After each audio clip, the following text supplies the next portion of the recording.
Hi there, I'm Kevin Weiss from bodyperformance.net, and I'm partnering with Riptone Fitness Products to bring you this video on how to properly wear a weightlifting belt. So, how do you put on a weightlifting belt? How do you wear a weightlifting belt? Well, that sounds pretty self-explanatory. Put it on, crank it up, let it do its job. Well, that's not exactly the way it works. Imagine your torso is like this, your spine in the middle. The rest of it is all your stomach muscles, your back muscles, everything else. It's nice and round. It's the same distance, same size all the way from top to bottom, and it's very strong. If I didn't want to risk falling and breaking my neck, I could probably stand on the end of this. It's very strong, even though it's only styrofoam. Now, if it had a gouge taken out of it, or it had been rounded out a little bit in the middle, that strength would be well less than it is now. As a matter of fact, if I put some compressive force on it, it would probably just fold up like a dollar store lawn chair. So we don't want that to happen to your spine. So what does that have to do with you and a weightlifting belt? Well, if I could take some compressed air, put it inside of this cylinder, while I had an external force squeezing down on it, and I pushed out against that external force, this would be even stronger than it is now, a lot stronger. Now, if we apply that to you and your belt, when you take your belt and you put it on, you don't want to crank it as hard as you can, because what you do then is you push a lot of air out. Taking in a big breath, cranking the belt down, a lot of air is coming out. You want that air to stay in your stomach. So when you put it on, you want to be able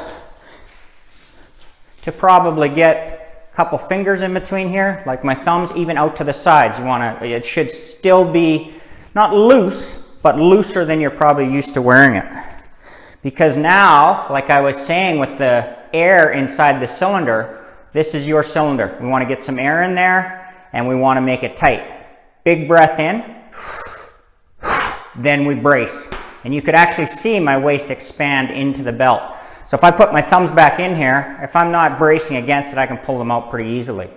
But if I take in that big breath and brace, now they're in there, and that's tight. And I can still even talk while I'm doing this because I'm actually bracing against the belt by expanding my waist. Now, I'm not talking about pushing your gut out like Fat Elvis. I'm talking about, imagine someone's going to give you a punch in the gut and you know it's coming. You brace against it. That's what you're doing when you're getting ready for a big squat. You get yourself in position, you get the bar on your back. The last thing you do, big breath in, brace, now you're ready to squat. You'll get down to the bottom position, your body's going to naturally hold its breath in that through the biggest point of exertion, which is going to be the bottom position to a little past or up to about halfway. Once you're up past that position, your breath can come out because now your back has been protected. You're safe to do that. That's what protects your back. It's called inter-abdominal pressure. Get the air in, hold it in, brace, you're ready to go. Whether you're squatting, overhead pressing, anything that's going to put any compression force on your spine, you want that pressure to keep you safe.